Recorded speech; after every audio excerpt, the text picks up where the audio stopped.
반갑습니다. 끝자회계 노선생입니다. 이번 시간은 저번 시간에 이어서 부가세 신고서 부분을 할 거고요. 특히 가산세와 관련된 내용을 정리를 좀 해보겠습니다. 우선 문제 풀면서 가산세와 관련된 추가적인 개정사항 같은 게 있거든요. 네, 그런 것들을 말씀을 드리도록 하겠습니다. 자, 여러분들 교재는 342페이지고요. 그리고 프로그램을 실행을 시키셔가지고 입력을 하면서 진행을 또 해보도록 하겠습니다. 네, 프로그램이 실행이 됐고요. 먼저 3번 문제를 같이 읽어가면서 진행을 하겠습니다. 네, 8령 산업의 2018년 2기 확정신고 기간 되어 있습니다. 우선 연도는 과거의 기출문제니까 너무 신경을 쓰지 마시고 항상 연습하실 때는 요 기 그리고 확정신고 기간 요 부분에만 좀 집중을 해 주십시오. 올해가 2020년이니까 여러분들이 시험 치실 때는 연도는 다 2020으로 해서 나올 겁니다. 자, 2기 확정신고 기간이라고 하니까요 10월부터 12월이구나 요거부터 체크를 하셔야 되겠고, 부가가치세 신고서를 작성하시오라고 이렇게 메뉴 이름이 나오죠. 그래서 요 단서를 토대로 해서 우리는 부가세 신고서구나 라고 아시면 되겠습니다. 그리고 그 이외의 자료는 생략을 해라 라고 하니까 추가적인 거를 입력할 거는 없다 라고 보시면 되겠죠.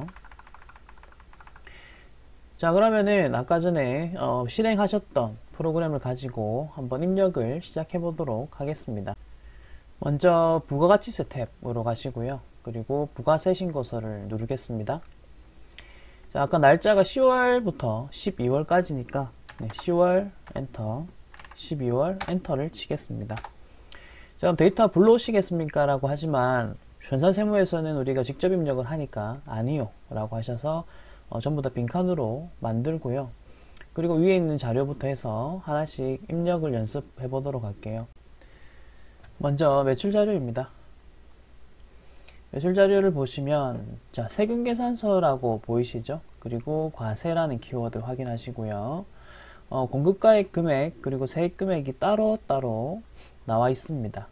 자, 그 다음에 직수출액, 이거는 이제 공급가액 금액과 세액은 영원이라는 거 이렇게 나와 있고요. 이 내용은 우리가 배우신 거잖아요. 그래서 간단하게 아마 여러분들이 이제 넣으실 수 있을 것 같습니다. 자, 먼저 세금계산서는 여기 1번과 그리고 5번의 세금계산서라는 말이 적혀 있고요. 그 다음에 과세라고 적혀 있는 거는 이 부분이죠. 1, 2, 3, 4번이고요. 그렇죠?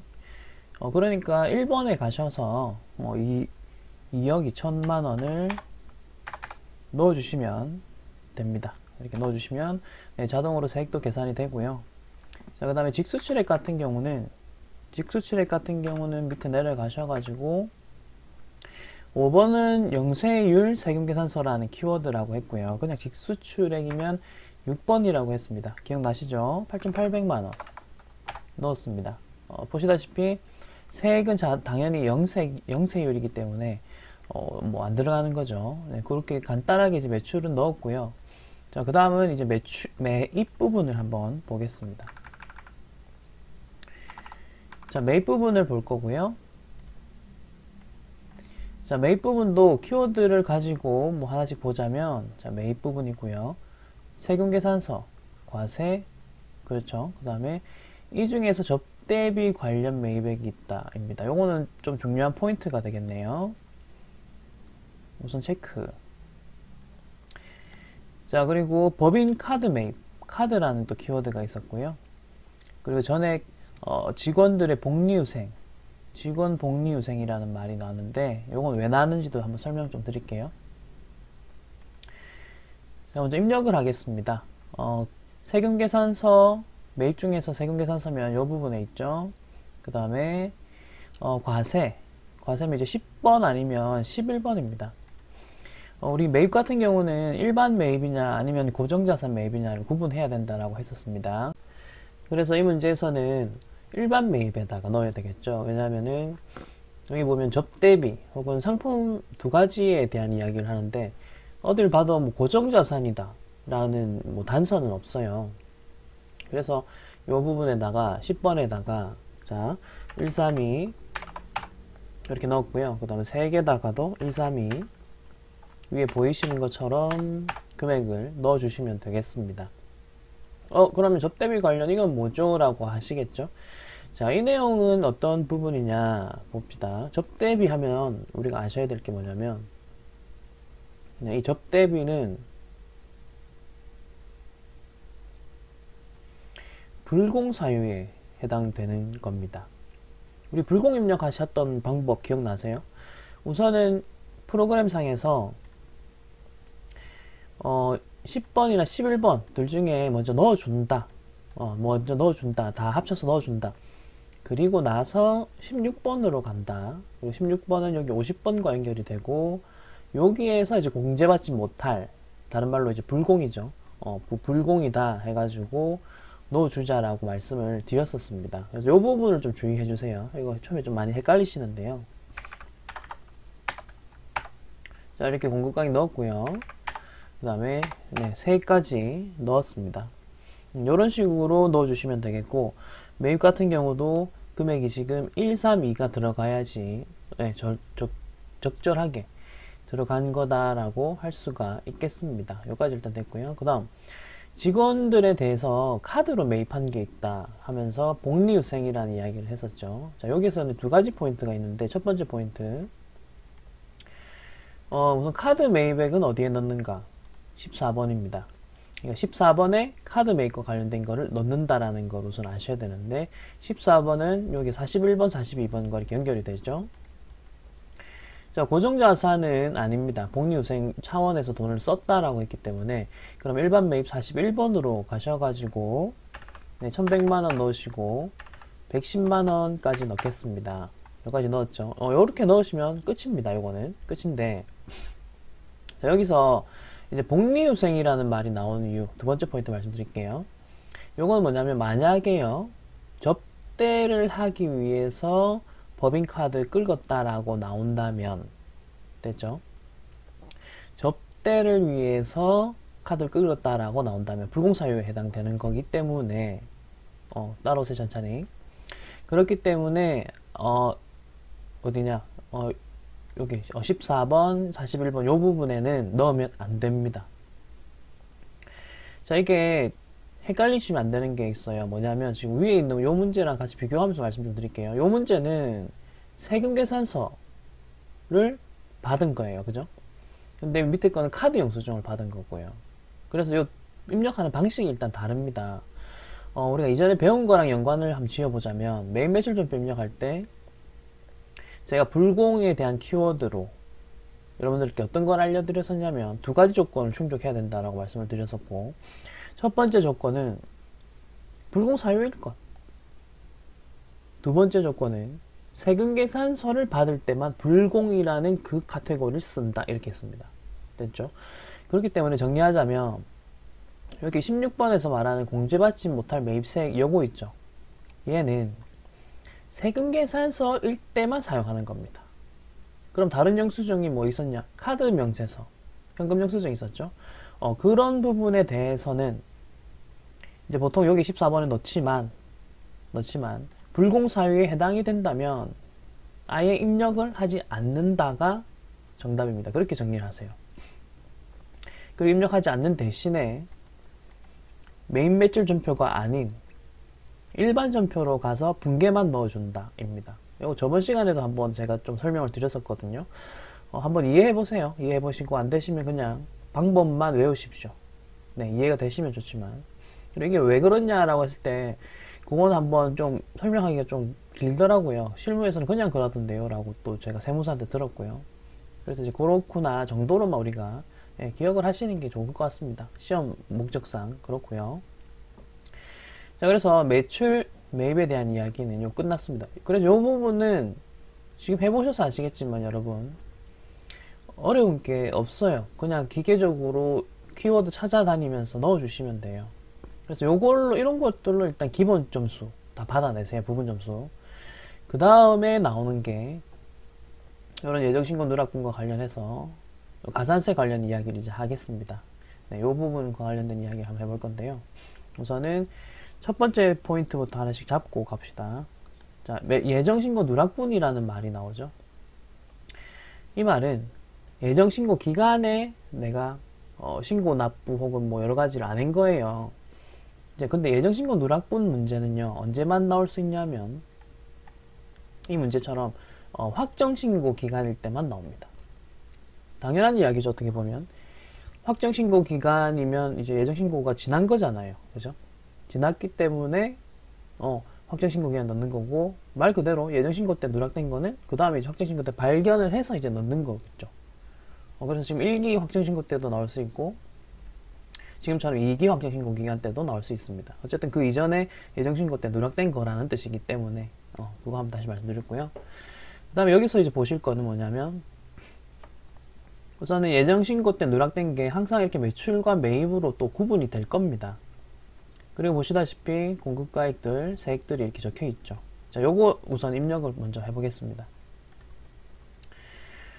예정신고 누락은 오른쪽에 이렇게 나와 있죠. 네, 예정신고 누락 7번을 클릭하셔도 되고, 그 다음에 12번을 클릭하셔도 되고, 어쨌든 오른쪽에 이렇게 예정신고 누락과 관련된 이야기가 나옵니다. 그리고 매출 예정신고 누락분 여기 있고, 매입 예정신고 누락분은 여기 있습니다. 그래서 요 두 개를 확인하시면 되고, 입력은 보이시는 대로 아까 했던 대로 하시면 됩니다. 세금계산서죠.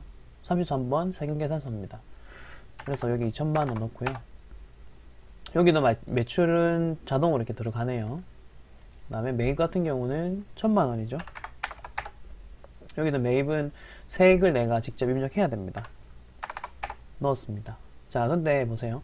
우선은 이제 여기까지 끝내면은 안 되는 거예요. 왜냐하면, 자, 예정신고가 누락됐으면 일단 가산세를 내야 됩니다. 그 포인트를 일단 기억하시고요. 두 번째, 근데 이제 어느 금액에 대해서 내가 가산세를 내는가를 한번 생각해 보자는 건데요. 자, 요때 보세요. 요때 당시에 요걸 종합을 하셔야 돼요. 매출과 매입을 종합을 했을 때 내가 안 낸 세금이 얼만가, 그걸로 이제 좀 해주셔야 되거든요. 무슨 말이냐면, 여기서 보시면, 자, 매출과 관련된 세액 보이시죠? 요 200만원. 그러니까 요 금액에 대해서 내가 가산세 매기나요? 아니요. 요 세액 부분, 매입 세액 부분을 빼셔야 됩니다. 그래서 그걸 제외시킨 나머지가 얼마입니까? 200만원에서 100만원을 빼시면 결국은 100만원 남죠. 그러니까 내가 안 낸 세금은 요만큼이잖아요. 이 관점 이해되세요? 그러니까 무조건 매출액에 대해서 가산세 냅니다가 아니고요. 매출액에서 그 매입액이 있으면 뺀 다음에 남는 돈, 그거에 대해서 결국은 우리가 부담하는 세금이거든요. 그래서 이제 100만원을 이제 가산세, 요거에 대해서 이제 내겠다는 겁니다. 일단 그거 이해하셔야 됩니다. 우리가 이전 문제에 보시면 예정신고 누락분이 나왔었거든요. 한번 잠깐 올려볼게요. 여기 보시면 예정신고 누락분이 어디 있었는가? 여기 보이시죠? 우리 1번 문제였었습니다. 1번 문제였었고, 요때도 예정신고 누락분이 나왔었죠. 예정신고 시 누락된 세금계산서 매입. 근데 1번 문제 할 때는 우리가 따로 가산세 계산 안 했었죠. 왜냐면요, 매입과 관련된 건 누락시켜도 내가 세금 회피하겠다는 건 아니에요, 이거는. 왜냐면 이 매입이라는 것 자체가 우리 그 사업자분들이 세공제를 받는 부분이잖아요. 그러니까 이건 깜빡한 이유는 세금을 안 내기 위해서 의도적이다가 아닌 거죠. 그래서 이 부분에 대해서 가산세를 매기지 않는 게 당연한 건데, 근데 이제 우리 지금 보시는 이 문제에서는 보시다시피 매출된 것도 지금 누락이 돼 버렸거든요. 그러다 보니까 매입된 거랑 계산을 딱 때려 보니까 총 세액이 100만원 만큼이 요때 내야 될 거를 지금 못 낸 거거든요. 신고도 늦게 해버린 거고. 그래서 이 부분에 대해서 가산세를 매깁니다. 그거부터 일단 잡으셔야 돼요. 우선 그걸 잡으셔야 돼요. 그래서 요거 확인했다. 그 다음에 이제 기타를 한번 읽어보면서 계속 이야기를 하겠습니다. 먼저 첫 번째 줄에 여기서 전자신고하여라는 말 보이시죠? 그러면 우리 그 예전에 배웠던 거 있었죠? 전자신고 세액공제, 요거부터 처리할게요. 전자신고 세액공제부터 처리하겠습니다. 전자신고 세액공제는 이렇게 내려가 보시면 여기 전자신고 세액공제 54번이 있습니다. 네, 보이시죠? 여기에다가 만원이라고 이렇게 넣으시면 되고요. 만원 넣었습니다. 자, 그리고 그 다음에 보시면 이 두 가지가 가산세와 관련된 내용입니다. 금액은 아까 위에서 보셨던 요 100만 원과 일단 관련된 부분인데요. 관련된 부분인데 얘와 관련해서 추가적인 정보를 더 주는 겁니다. 그게 뭐냐? 먼저 신고 불성실 가산세라는 걸 하나 말하고 있고요. 그 다음에 납부 불성실 가산세를 이야기하네요. 그리고 어디에 넣어야 되는지도 이렇게 이야기를 해주네요. 보통 헷갈리니까, 보통 많이 물어보니까. 근데 참고로 말씀드리면 항상 과소 초과 환급에다가 넣었어요. 지금까지 기출문제는 전부 다. 그리고 납부 불성실 관련해서는 91일이라는 날짜를 일단 주네요. 네, 날짜를 일단 주고 있습니다. 자, 그래서 요거와 관련해서 이제 어떻게 입력하는 것인지를 하나씩 볼 건데, 자, 우리 교재 앞에 보시면 제가 가산세 정리해드린 거 있었잖아요. 그 중에서 요거예요. 지금 요 부분인데, 자, 예정신고 같은 경우는 3개다가 10%를 곱하고, 그 다음에 50%를 곱한다라고 했었습니다. 요거 50%와 관련해서 제가 설명드릴 게 좀 있고요. 그리고 영세율 과세 표준이면, 우리 지금 풀고 있는 문제는요, 영세율은 아니에요. 영세 관련된 거를 예정신고 누락했다는 말이 없었기 때문에요. 그래서 신고 요거 할 거고, 납부 보십시오. 세액, 일수, 25, 그 다음에 10만 이런 식으로 해가지고 계산식을 만드는데 요거는 좀 기억하셔야 돼요. 일단은 기억하는 게 좀 편하다. 그거 일단 말씀드릴게요. 요거 한번 기억을 좀 해주시기 바랍니다. 그래서 하나씩 뭐 또 해봅시다. 하나씩 해볼 건데요. 자, 그래서 지금 세액이 100만 원이라고 나왔었죠. 요거 가지고 이야기를 하는 겁니다. 먼저 여러분 신고 불성실이 나오면 항상 납부는 세트라고 생각하세요. 신고가 안 됐으니까 납부도 안 되니까 둘 다 세트로 해서 가산세 매겨지는 겁니다. 그래서 항상 두 가지 동시에 하시면 되고요. 네, 그러면 우리가 계산하기 전에 전산세무이급에 나올 수 있는 가산세들을 처음부터 끝까지 한번 정리를 한번 해보겠습니다. 그 개정된 부분도 있기 때문에 그 부분을 먼저 정리를 하고 가도록 하겠습니다. 네, 지금 보시는 것처럼 이렇게 자료를 하나 만들었습니다. 이 자료는 2020년을 기준으로 해가지고 개정된 세법을 반영해서 우리 시험에 나올 수 있는 그 가산세 관련된 문제들을 정리한 거예요. 그래서 이번 시간에 한번 정리를 한 다음에 뭐 입력을 연습하든지 이런 식으로 한번 해보도록 하겠습니다. 우선 여러분들 교재에는 340페이지입니다. 340페이지인데 거기에 있는 내용들을 제가 올해의 개정세법을 반영을 해서 내용을 조금 더 업데이트를 시켰습니다. 자, 이 자료 같은 경우는요, 지금 화면에 보시면 네이버 블로그에 끝장회계라는 블로그가 있습니다. 그곳에 들어가셔가지고요, 그다음 여기 보시면 공지사항이라는 메뉴가 보이십니다. 여기 클릭을 하시고요. 그런 다음에 여기 공지사항 중에서 여기 답안이라고 있을 겁니다. 위에 보시면 답안이라고 해서 전산세무 2급 1급 한 권으로 끝장내기라고 되어 있는데 클릭을 한번 해보시면 지금 1부, 2부, 3부까지 답을 일단 올려놨습니다. 그리고 3부 같은 경우는 전산세무 2급과 관련된 내용이니까요. 그 내용을 일단 업데이트 시킨 상태인데 중간중간에 세법 개정과 관련해서 제가 답안을 좀 수정해야 되는 게 있으면 그때그때 수정을 하는 걸로 하고 우선 여러분들은 요 자료를 좀 받아주세요. 지금 보시면 340페이지 가산세 끝장내기 2020년 개정 포함이라고 되어 있는 요 자료를 다운받아 주시면 되겠습니다. 그리고 다운받은 자료는 인쇄하셔서 교재에다가 붙이셔도 되고요. 아니면 그냥 PDF니까 스마트폰에다가 저장하시면 되겠습니다. 그래서 이제 다시 돌아가서 그 내용을 지금처럼 이렇게 보실 수가 있는데 이걸 보면서 이야기를 좀 해보도록 하겠습니다. 우선은 요 위에 빈 공간이 있죠. 여기에다가 우리가 이런 내용을 한번 적어 보도록 하겠습니다. 무슨 내용을 적고 있는 것이냐 하면 우리가 부가가치세법에서는요 1월 1일부터 12월 말까지를 총 두 구간으로 일단 쪼갠다는 것을 알고 있습니다. 그리고 요 첫 번째 구간은 1기, 두 번째 구간은 2기라고 하고 있죠. 그리고 각각을 또 반으로 쪼개서 예정신고기간, 확정신고기간, 예정신고기간, 확정신고기간 이런 식으로 부르고 있다는 것을 아실 겁니다. 자, 그리고 그거에 해당되는 달을, 월을 지금 적고 있는 겁니다. 1, 2, 3, 4, 5, 6, 7, 8, 9, 10, 11, 12 이런 식으로 월이 이렇게 정해지는 거죠. 자, 그리고 추가적으로 각 기간별로 각 기간별로 우리가 체크해야 되는 게 있는데 어떤 부분이냐 하면 각 기간별로 이렇게 신고해야 되는 그런 기간이 있죠. 신고 기한이라고 합니다.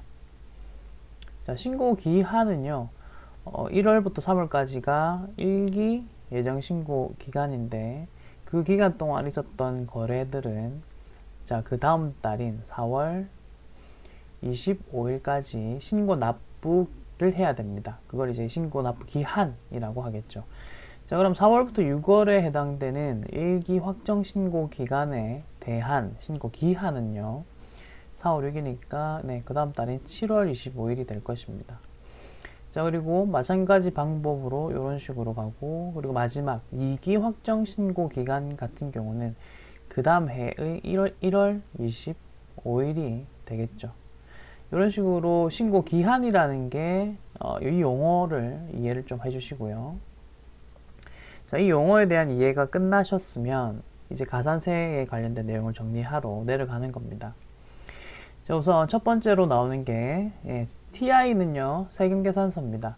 자, 예시를 든 거예요. 자, 세금계산서를 발급을 했는데 11월 2일 날 발급을 했다입니다. 여러분, 물건을 이제 팔 때 보통 세금계산서를 발급해 주는 것입니다. 자, 그리고 발급을 했으면 이제 오늘 예를 들어서 생각해 볼게요. 오늘이 11월 2일입니다.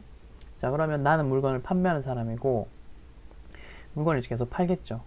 손님들이 예를 들어 100명이 왔다 하면 저는 100장의 100매의 세금계산서를 그 100명에게 이렇게 끊어준 겁니다. 여기까지 이해가 되시죠? 자, 그러면은 이제 어떻게 해야 되냐? 그 다음 날까지 전송을 해야 되는데요. 여기 보시면 TI 합계표, 세금계산서 합계표라는 거는 자, 어제 있었던 100매의 세금계산서들을 하나의 표로 만들어 가지고 그거를 이렇게 보내는 걸 뜻합니다. 옛날에는 이런 것들을 다 종이로 했지만 지금은 다 전자세금계산서 그리고 전자세금계산서 합계표거든요. 그래서 이걸 이제 전송이란 단어를 씁니다. 자, 근데 이제 아셔야 되는 거는 전송하는 그 날짜는 보시다시피 다음 날까지입니다. 세금계산서 발급의 다음 날까지라고 정해져 있습니다. 그래서 이것도 일단은 기억을 하셔야 됩니다. 왜냐하면 이거 이론 시험에서도 나오거든요. 네, 그래서 다음 날까지 세금계산서 합계표, 어저께 내가 100매를 했으면 100매를 표 하나로 모아서 그게 이제 합계표고요. 그 표를 전송을 합니다. 네, 이런 식으로 한 시스템입니다. 자, 그리고 그 전송을 하고 나서 이제 그 전송을 했던 것들이 나중에는 이제 1월 25일에 자, 지금 요 날짜를 보시면 아시겠지만 2기 확정 기간, 신고 기간 안에 끼어 있는 사건들이죠. 거래들이죠. 네. 그런 거래들은 결국은 언제 최종적으로 그 다음 달인 1월 25일 날 네, 그 모든 것들이 뭐 부가세 신고서를 통해서 신고가 된다는 거죠. 네, 이런 프로세스입니다. 자, 근데 여기서 이제 하고 싶은 말은 이제 가산세겠죠. 자, 먼저 세금계산서와 관련된 가산세 이슈가 있고요. 그 다음에 세금계산서 합계표와 관련된 이슈가 있습니다. 시험에는 이 두 가지가 일단 나옵니다. 자, 그래서 먼저 첫 번째, 세금계산서 발급 날짜가 11월 2일이다. 요거는요, 예를 든 건데, 물건을 11월 2일 날 내가 판매했겠죠. 됐죠? 그러면 11월 2일 날 세금계산서를 발급하는 것이 맞습니다. 자, 근데, 이제 이런 거죠. 여기에다가 이제 여러분들이 적으시면 돼요. 제가 일부러 빈칸 만들어 놨으니까. 자, 요걸 경과하여 내가 원래 발급해야 되는 세금계산서를 발급해야 되는 날짜가 아닌 그 이후에 경과하여 발급을 했다면 경과하여란 말 보이시죠? 그리고 혹은 전자세금계산서거든요. 지금은 전자세금계산서 발급 조건은 일단 법인인 경우에는요, 회사가 법인인 경우에는 무조건 전자로 발급을 해야 됩니다. 그거 일단 기억하시고, 자, 그럼에도 불구하고 종이로 이렇게 발급을 했다면 지연 발급으로 보고, 종이 그거 일단 인정을 해주는데 다시 전자까지 하셔야 됩니다 라고 하는 거죠. 그래서 이것도 이제 지연 발급으로 보는 겁니다.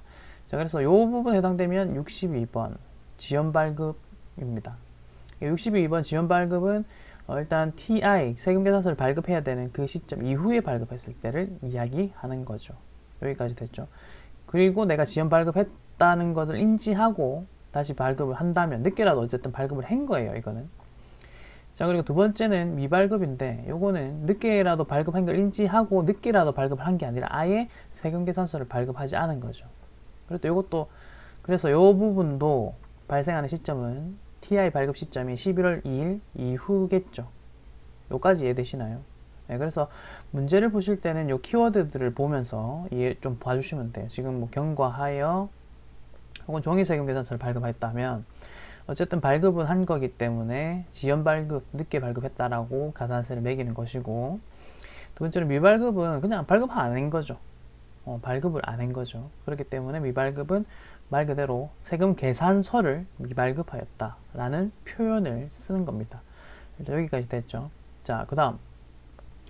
자, 계산서 합계표라는 거 아까 말씀드렸죠. 어저께 우리 100개의 거래가 있어서 그 100매에 대한 세금계산서 합계표를 만들었고, 합계표는 하나입니다. 그래서 합계표 하나에다가 100개 거래를 다 정리를 하고 전송을 해야 되는데, 자, 전송 시점. 전송을 해야 되는 거는 세금계산서 발급 다음 날까지입니다만, 요때에 안 했다면, 요때 안 하고 늦게 했다면, 자, 기본적으로는 늦게 했으면 지연 발급이다 라고 하겠죠. 지연 제출이라고 하겠죠. 자, 제가 68번을 먼저 적을게요. 자, 밑에 보시면 지연 제출이라고 되어 있습니다. 늦게라도 세금계산서 합계표를 제출을 한 거죠. 자, 그래서 여기 보시다시피 세금계산서는 적법하게 발급을 했으나 전송을 그 다음날에 안 한 거다, 이런 식으로 가는 거죠. 그래서 이 키워드가 일단 기본적인 키워드가 되는 겁니다. 여기까지 됐죠. 자, 그래서 그 시점 잘 보시면 전송하고 그 다음에 확정신고 기한 사이일 때는 요때 이제 내가 발견을 한 거예요. 발견을 하고 요 시점에 요 기간에 세금계산서 합계표를 전송을 한 거죠.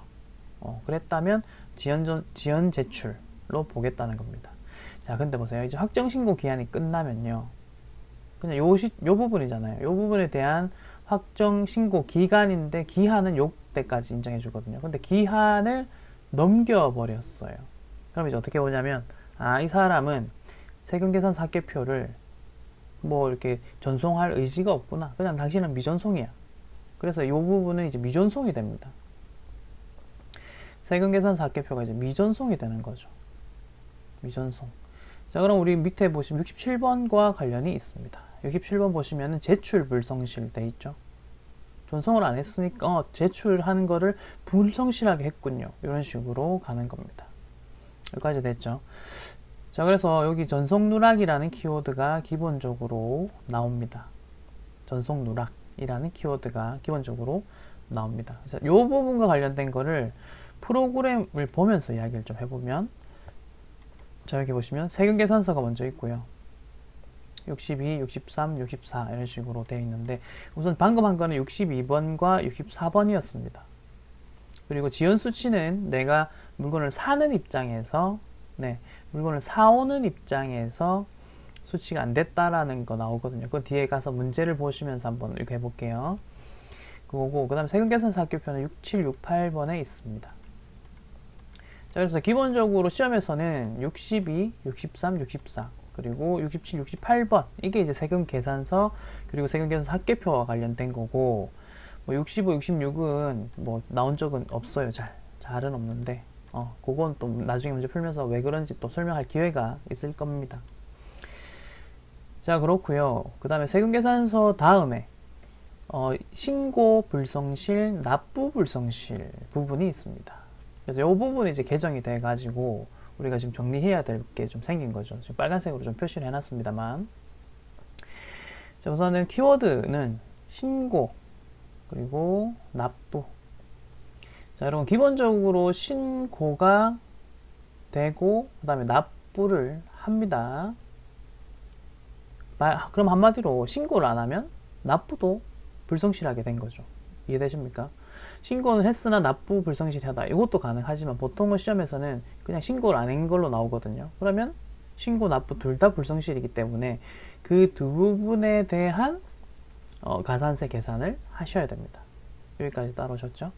자, 그리고 이제 계산식이 어떻게 되냐면 둘 다 세에서 시작을 합니다. 세에서 시작하는 거 보이실 거고, 그 다음에 신고 불성실에 대한 가산세 세율은 10%입니다, 여러분. 10%.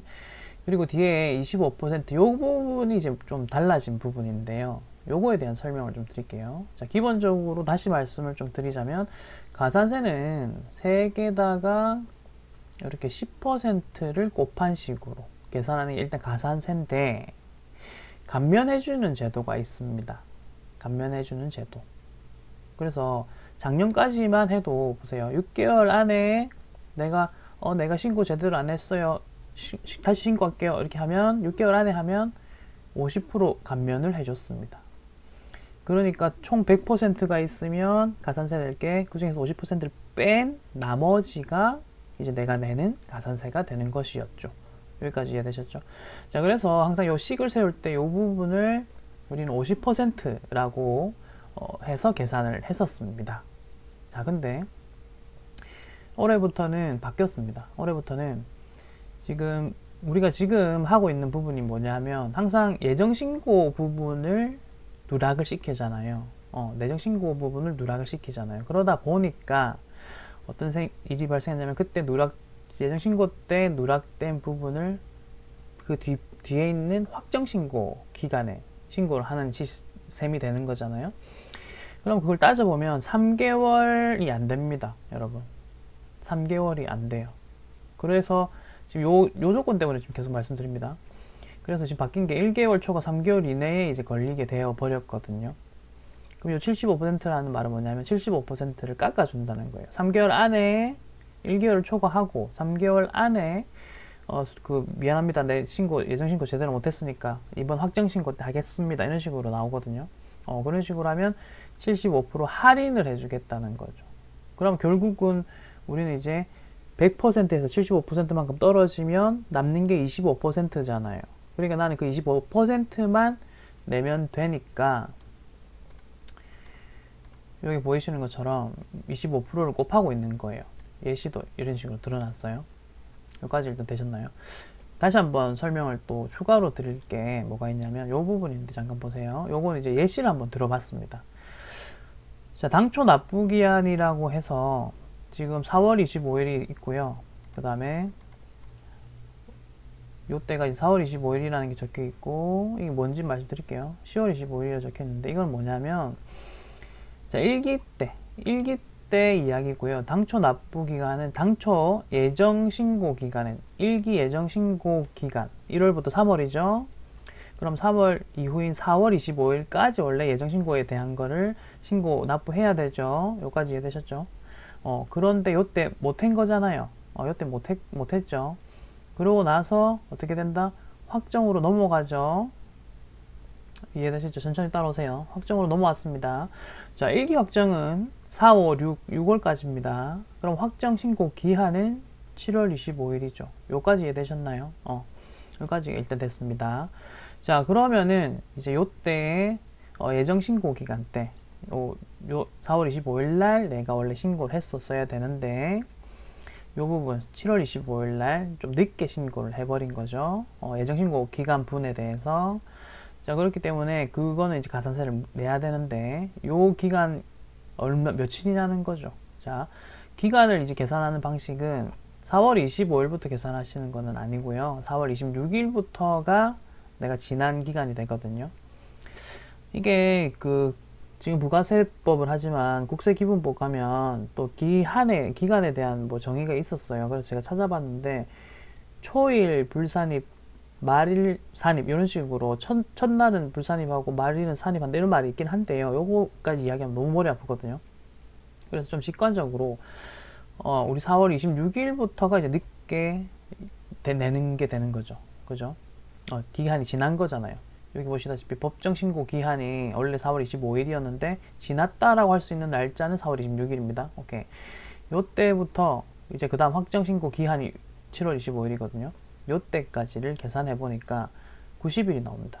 요거는 올해 걸 가지고 했어요. 일부러. 올해 여러분 시험 나오더라도 1기 아니면 2기가 나올 거 아닙니까? 예정신고 누락으로 해서. 그래서 90일 아니면 91일로 나올 가능성이 높습니다. 물론 이거 날짜는요, 이따가 이제 우리 납부 불성실할 때요, 일수를 곱해야 줘야 되거든요. 요거 때문에 요거는 보통 기출문제에서는 며칠이라고 지정을 해주는 경우가 많았었거든요. 그래서 이 날짜를 조금 아마 정정할 수도 있을 것 같기는 한데요. 천천히 해보세요. 어쨌든 정석으로 계산을 해보니까, 네, 1기 같은 경우는 이제 예정신고 누락을 해버리면 90일이 계산이 되더라고요. 그리고 2기 같은 경우는 또 같은 방식으로 하면 91일이라고 일단 계산이 됩니다. 이 두 개 다 3개월 이내입니다. 그래서 앞으로는 올해부터는 2020년도부터는 이제 요거 신고 불성실 계산을 하실 때 이제 50%를 그냥 아무 생각 없이 곱하시는 것이 아니라 25%라고 곱해주셔야 됩니다. 75%가량 할인됐으니까요. 자, 그래서 항상 계산식도 이런 식으로 이제 제가 앞으로는 해설을 다 이렇게 바꿔서 해드릴게요. 작년 기출까지는 전부 다 50% 곱했었거든요. 반만 할인됐으니까. 근데 올해부터는 지금 25%를 곱하는 게 되었으니까, 일단 해설은 전부 다 25% 곱하는 걸로 신고 불성실 하겠습니다, 여러분. 그리고 영세율 보이시죠? 영세율도 신고 불성실이라는 게 있거든요. 얘는 돈 내는 건 없다 보니까 납부 불성실은 없어요. 근데 이제 신고 불성실은 있거든요. 그래서 얘도 신고는 일단 할인 제도가 있습니다. 그래서 이것도 감면 제도가 있기 때문에 25%를 곱하는 걸로 해서 풀이를 일단 해 나갈게요. 그런 식으로 풀이 해 나간다는 것만 여러분들이 알아주시면 되겠어요. 그래서 정리하자면, 다시 정리할게요. 이제 앞으로 신고 불성실 가산세 문제가 나오면, 영세율 경우에도 이제 신고 불성실이 있습니다. 그러면 이제 감면율이 세법 개정으로 바뀌었습니다. 그렇기 때문에 25%를 곱해서 저는 일단 해설을 하겠습니다. 됐죠? 자, 그런데 문제를 잘 읽어보고 된 이유가 있는데요. 이게 뭐냐면, 이제 출제자들이요, 요 부분 지금 세법이 좀 복잡하게 변했잖아요, 나름. 그러니까 요거를 반영하기가 좀 복잡하다 보니 그냥 지금까지 기출문제를 보고, 여러분 또 하나 알려드릴 게 뭐냐면, 출제자로 들어가는 교수님들은 어떻게 출제하냐면요, 기존에 있던 기출문제를 다 가지고 그거 보고 변형을 시킵니다. 자, 그러면 보세요. 이거는 어떻게 변형을 시킬까 생각하겠죠? 이게 사람의 성향에 따라 다르겠지만, 지금까지 50% 곱했으니까 이번에 내가 내는 요것도 50% 곱해 라고 하실 수도 있어요, 교수님이. 근데 그게 세법을 제대로 확 개정시킨 건 아니죠. 하지만 우리는 항상 시험 응시자들 입장에서는 그 출제자가 원하는 대로 해줘야죠. 그래서 문제를 이제 잘 읽어보셔야 돼요. 부가세 신고서 할 때 문제 잘 읽어보고, 만약에 신고 불성실과 관련해서는 50%를 감면한다 이런 식으로 하면 50% 곱하셔야 됩니다. 정리되셨나요? 다시 이제는 25%를 곱하는 게 맞습니다. 그런데 이제 문제에서 막 부가 설명을 해줄 거예요. 50% 곱해라라고 지정을 한다면, 혹시나 그러면 50%를 곱하시면 됩니다. 근데 아마 이거 출제하기 조금 까다로울 수도 있어요, 교수님들이. 그래서 복수정답 처리, 초판에는 복수정답 처리해줄 가능성이 높아요. 만약 이번 6월달 시험에 나오면 요거는 아마 좀 논란이 될 여지가 있습니다. 어쨌든. 자, 그럼 납부불성실은 어떻게 할까요? 이렇게 납부불성실은 어떻게 할까요? 요거는요, 이런 식으로 미납 날짜를 아마 그 기존 기출문제들에서는 다 줬잖아요. 그렇기 때문에 우리가 계산할 때 요 일수를 항상 곱했거든요. 그리고 뒤에 있는 25, 요거 10만 분의 25, 이거는 기억하셔야 돼요. 암기하셔야 돼요. 여러분, 신고 불성실 식과 납부 불성실 식은 일단은 암기를 하셔야 돼요. 그래야지 풀 수 있고요. 자, 그렇기 때문에 요거는 기존처럼 우선 첫 번째 날짜를 아마 줄 겁니다. 90일 뭐 이런 식으로 날짜를 아마 줄 겁니다. 근데 만약에 미납일수를 주지 않으면요, 여러분들이 직접 이제 프로그램에서 계산할 수 있거든요. 그래서 프로그램에 있는 자동 계산 기능을 이용하시되, 날짜는 제가 기간 계산할 때 넣었던 것처럼 이렇게 넣어주시면 돼요. 이렇게 6일이라는 게 중요합니다. 처음엔 6으로 시작합니다. 그리고 뒤에는 5로 끝나고요. 이렇게 넣어주시면 사실은 프로그램이 자동으로 계산을 해주기는 합니다. 그리고 전자신고 세액공제라는 게 10,000원 있고요. 우선 요거 붙들고 제 교재에 있는 문제들을 통해서 같이 한번 하나하나 해설을 해보도록 하겠습니다. 네, 그럼 이어서 아까 전에 풀었던 문제 부분을 보면서 이야기하겠습니다. 네, 예정신고 누락분을 이렇게 계산을 해보니까 결론적으로 예정신고 때 신고가 되지 않았던 신고세액이 이제 100만 원이었습니다. 이 부분과 관련해서 우리가 가산세 계산을 해야 될 게 신고 불성실 그리고 납부 불성실 이 부분입니다. 자, 그럼 계산식을 우리가 외웠던 그 부분에 따라서 계산식을 한번 세어보면 먼저 100만원 신고부터 갑니다. 그 다음에 10%. 자, 그리고 이 부분은 이제부터는 25%를 곱합니다. 75% 감면을 받았고요. 자, 그 다음에 납부 불성실도 3개다가 여기 날짜 91일 보이시죠? 91, 1일 이렇게 날짜를 곱하고요. 그리고 25, 10만 이렇게 해서 계산을 합니다. 우선 기본적으로 여러분 계산하실 때는 이런 계산기를 쓰실 것을 추천드리고요. 시험 때도 이제 들고 가시면 되고 공학용은 안 됩니다. 혹은 컴퓨터 안에 내장되어 있는 이 계산기도 사용 가능하시니까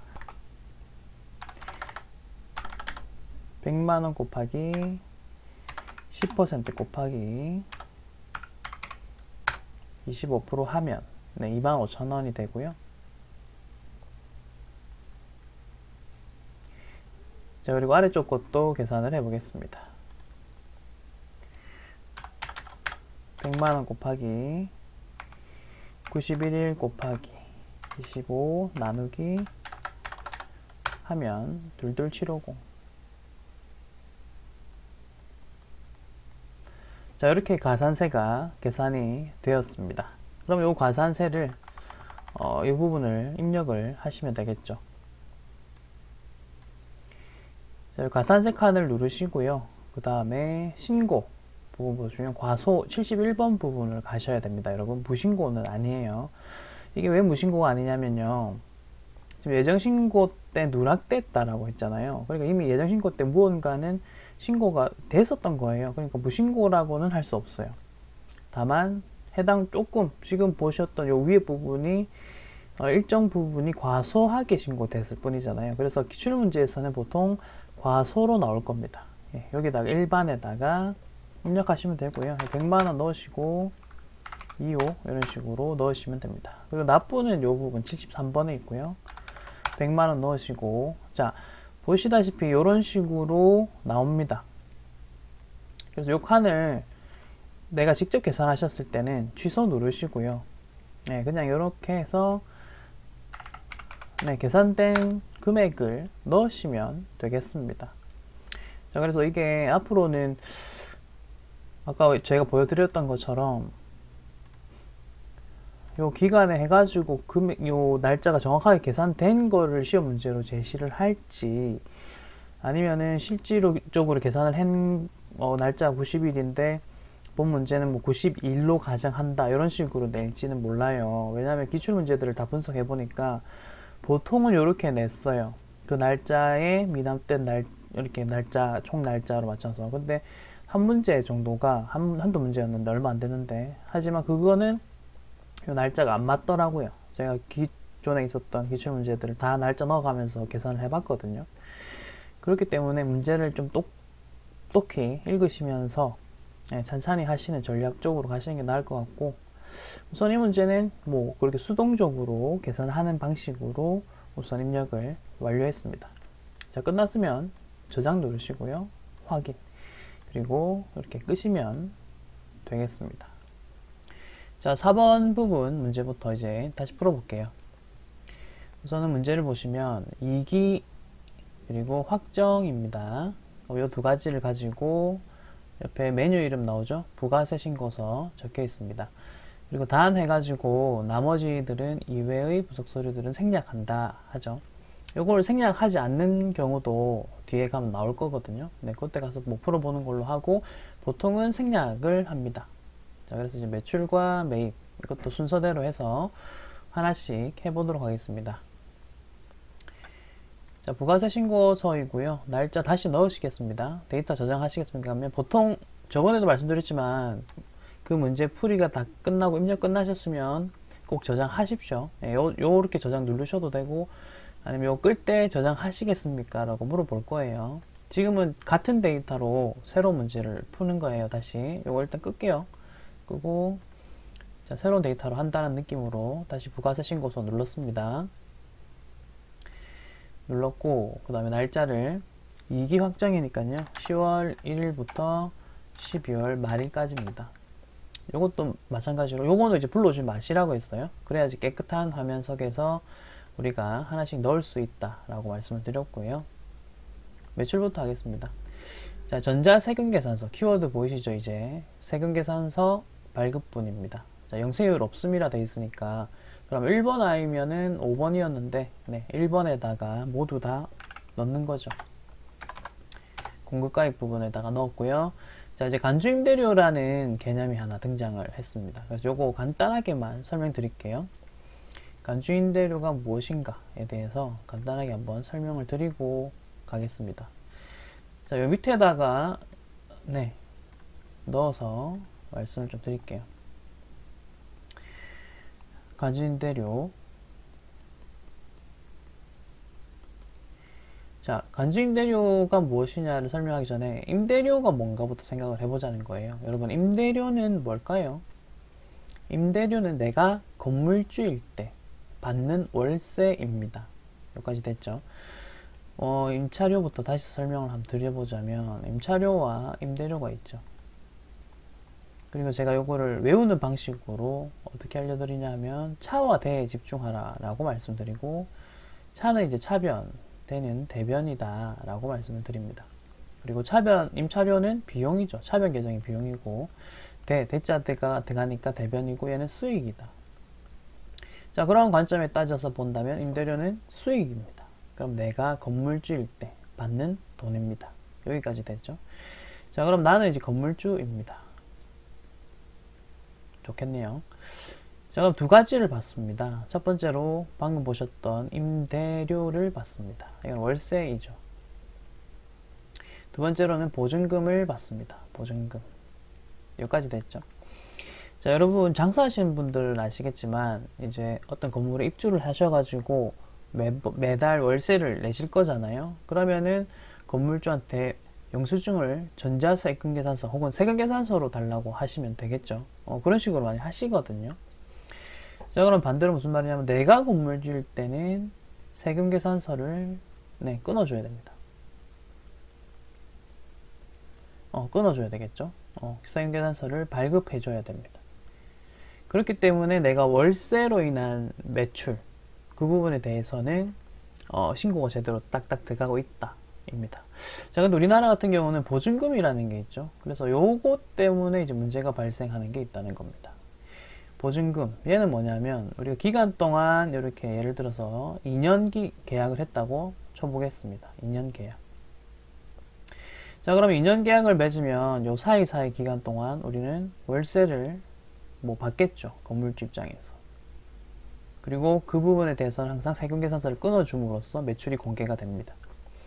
자, 그런데 보증금 같은 경우는 처음 계약하고 끝날 때까지 내가 보증금을 가지고 있다가 계약이 끝나는 시점에 돌려주는 부분이 되겠습니다. 여기까지 됐죠? 자, 여러분 그럼 보증금으로 뭐 하시겠어요? 보통 그걸로 뭐 투자를 하시거나 뭐 필요한 데 쓰신다 이런 개념입니다.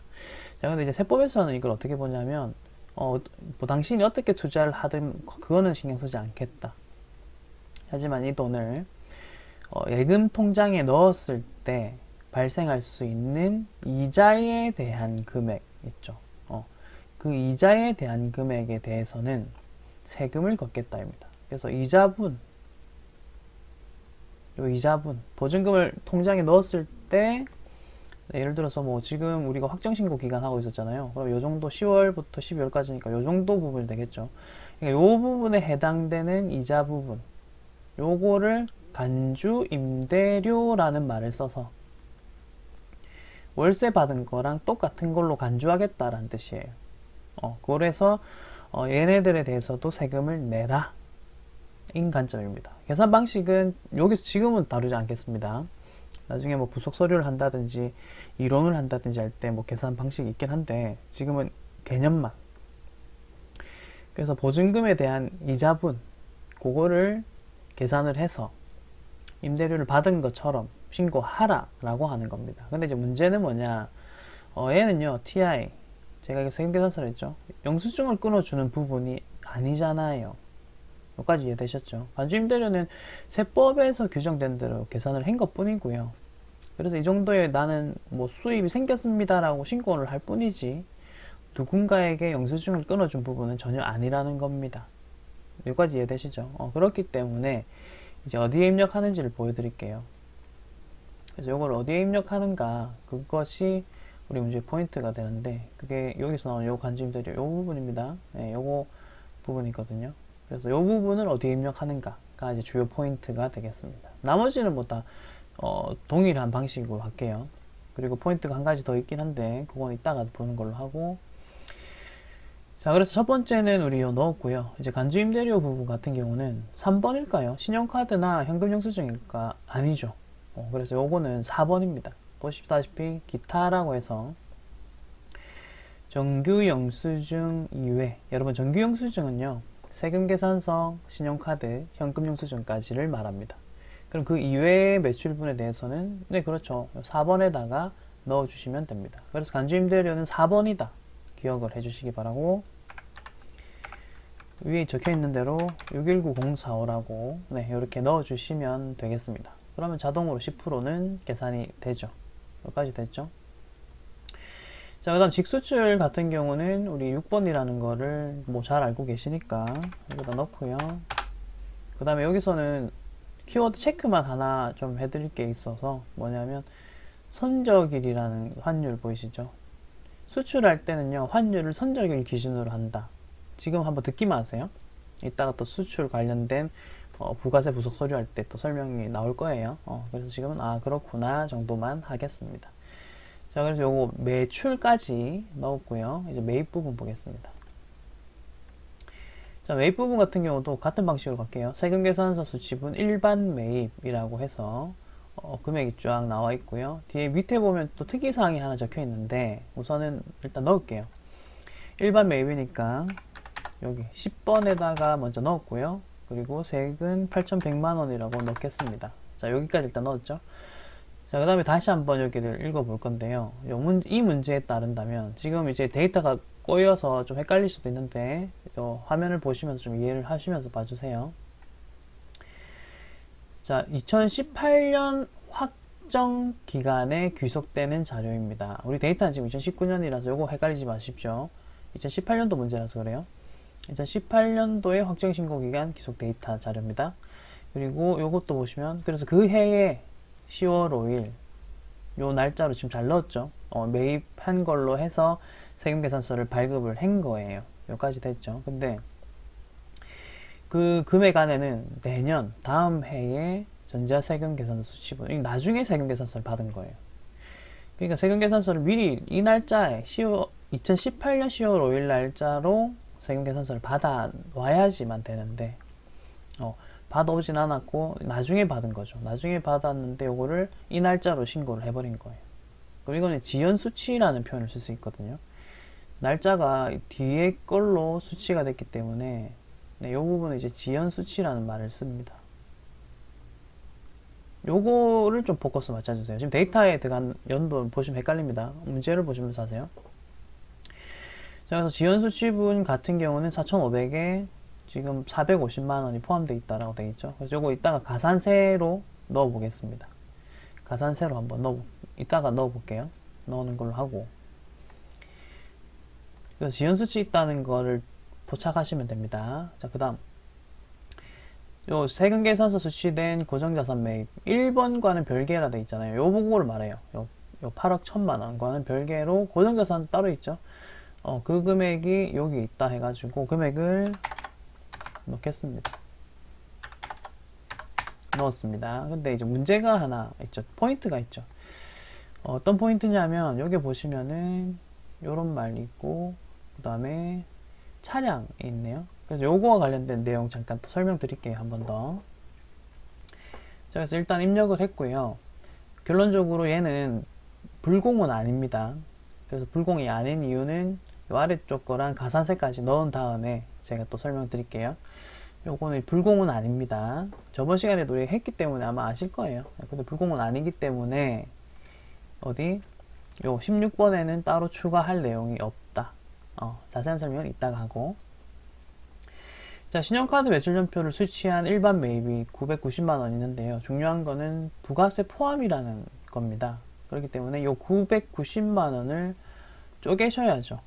요 990만원을 쪼개보면 이제 900만원과 그것의 10%인 90만원으로 이루어져 있는 겁니다.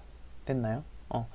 이제 포함된 거는 내가 또 구분 또 할 줄은 아셔야 됩니다. 정확하게 어떻게 계산을 하냐면 그냥 나누기 1.1 하시면 돼요. 990만원 나누기 1.1 하시면 공급가액이 나올 거거든요. 이런 식으로 이제 계산이 되는 거고, 이것도 입력하겠습니다.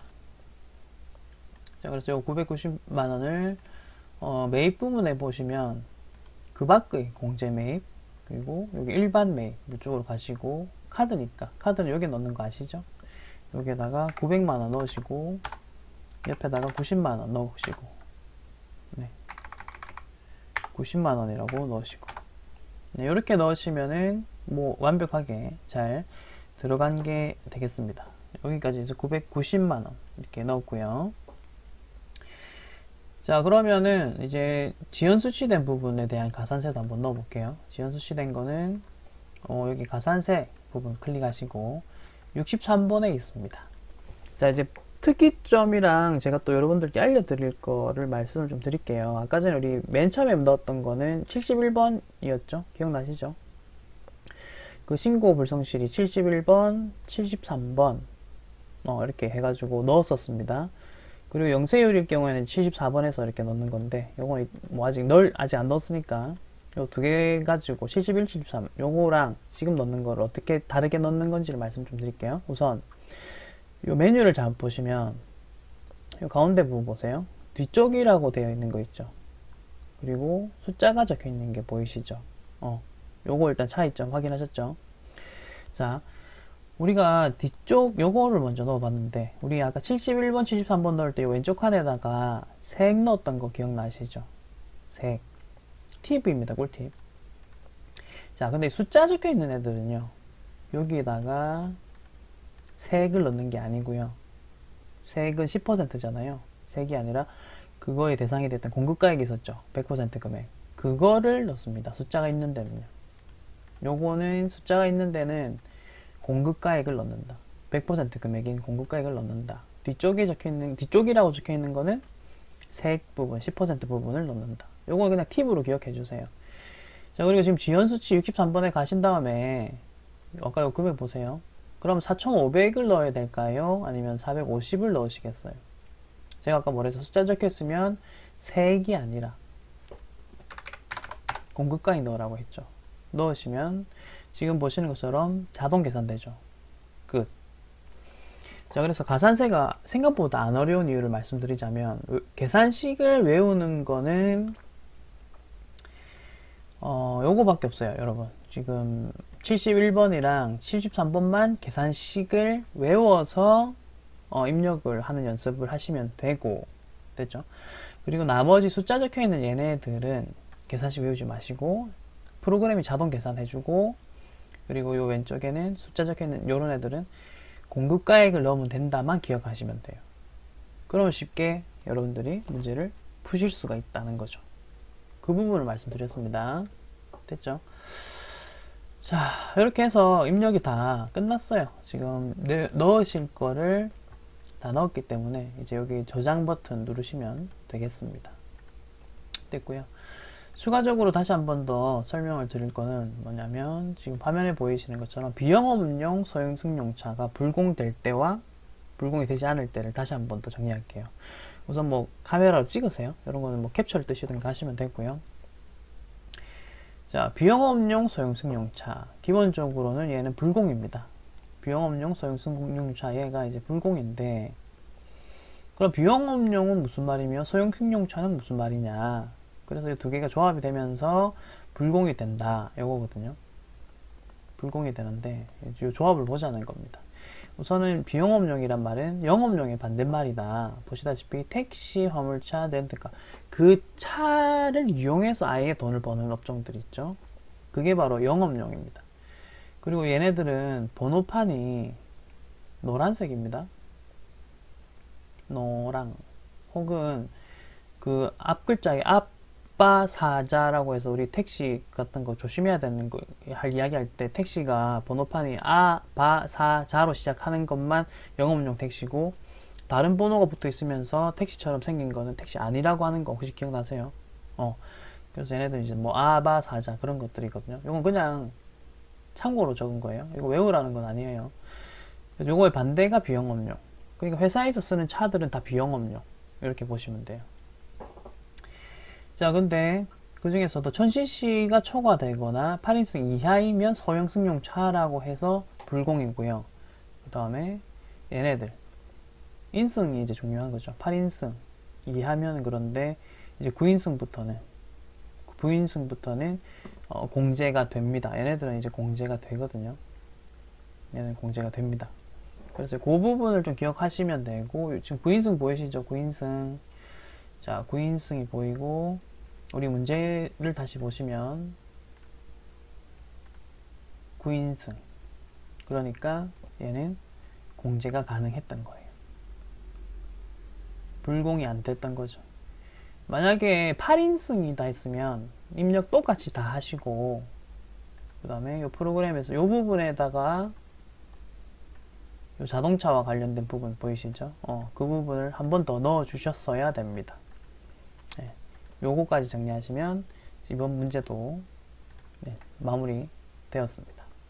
네, 여러분 이제 제가 부가세 신고서와 관련해서 좀 자세하고 디테일하게 강의를 하다 보니까 뭐 문제를 그래 많이 풀고 있진 않지만 여러분 어쨌든 이 수업 듣고 잘 정리를 하신 다음에 부가세 신고서는 뭐 매회 나오잖아요. 그래서 끝장을 낼 수 있도록 같이 연습을 합시다. 그래서 관련된 문제, 관련된 이론 나올 수 있는 것들을 최대한 차근차근 정리하고 있으니까 여러분도 인내심 가지시고 포기하지 마시고 꾸준히 잘 따라오시면 되겠습니다. 자, 이번 시간은 여기까지 하도록 하겠습니다. 감사합니다.